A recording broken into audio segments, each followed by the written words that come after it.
Magandang gabi po sa ating lahat. Update po muna tayo dito sa binabantayan nating bagyong si Verbena mula sa nilabas nating Tropical Cyclone Bulletin kaninang 8 p.m. Itong si Verbena ay tuluyan nag-intensify into a tropical storm category kaninang 5 p.m. at ito hiling namataan over the coastal waters ng Linapahan, Palawan. May taglay na lakas na hangin na 65 km per hour malapit sa sentro at pagbugso na umaabot ng 80 km per hour. Ito'y kumikilos west-northwestward sa bilis na 20 km per hour. May kita din natin sa ating satellite image, meron din tayong other weather system na nagdadala ng mga pag-ulan dito sa bansa natin.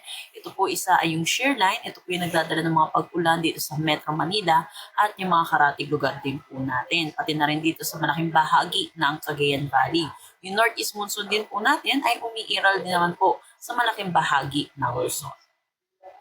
Para naman sa ating track dito sa bagyong si Verbena, yun po nag-intensify siya kaninang 5 p.m. into a tropical storm category bago po ito mag-landfall or mag-close approach dito po sa main northern Palawan. Naasahan po natin pagdabas po niya ng papunta po siya ng West Philippine Sea. Ito po ay ganap na tropical storm category. Pero habang palabas po ng ating PAR ay ito ay mag-intensify pa into a severe tropical storm category. Sa ngayon, bilang isang ganap na tropical storm category, ang pinakamataas po natin tinataas na tropical cyclone wind signal ay signal number 2. Kaya meron na tayong signal number 2 dito sa may Calamian Islands, pati na rin sa extreme northern portion ng mainland Palawan. Signal number 1 naman dito sa may Occidental Mindoro, Oriental Mindoro, southern portion ng Romblon, northern at central portions ng Palawan, kasama ang Cuyo at Cagayancillo Islands.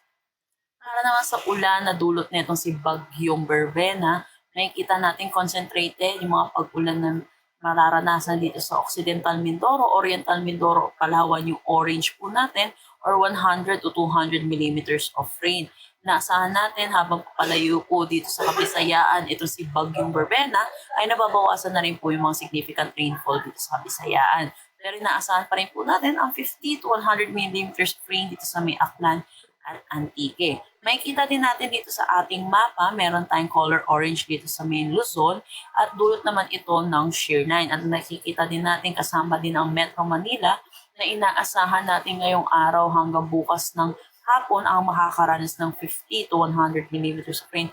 Dulot nga ito ng shear line. So, malaking bahagi po ng Luzon ay makakaranas pa rin ng mga pag-ulan, dulot ng shear line at pati na rin ito sa Bagyong Verbena. Para naman bukas ng hapon hanggang Thursday afternoon, November 27, wala na po tayong nakikitang significant rainfall na dulot nito si Bagyong Verbena. Pero makikita natin yung shear line magdadala pa rin ng 100 to 200 millimeters of rain dito sa may Apayao at Cagayan. At nananatili sa Kalinga at Isabela ang 50 to 100 millimeters of rain. Para sa pangatlong araw, Thursday afternoon hanggang Friday afternoon, November 28, naasahan po natin 100 to 200 millimeters of rain dito sa Cagayan at 50 to 100 naman po dito sa may Apayao at Isabela.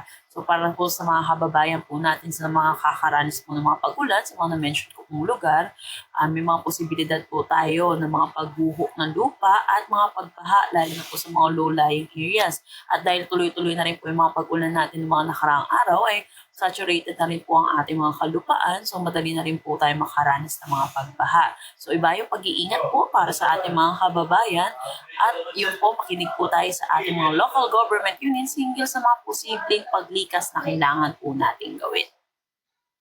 Meron tayong nakataas na gale warning dito sa may Batanes, Cagayan kasama ang Babuyan Islands, Ilocos Norte, Ilocos Sur, La Union at Pangasinan, dulot ng bugso nitong northeast monsoon. So pinapaalalahanan po natin mga kababayan po natin at mga mangingisda na may masasakyan maliit ng dagat, delikado po muna pumalaot dito po sa seaboards ng Northern Luzon. At yan po muna ang latest nating update dito sa bagyong si Verbena. Next update po natin ay mamayang 11 p.m. Para sa karagdagang impormasyon, bisitahin ang aming mga social media pages at ang aming website pag-asa.dost.gov.ph. At yan po muna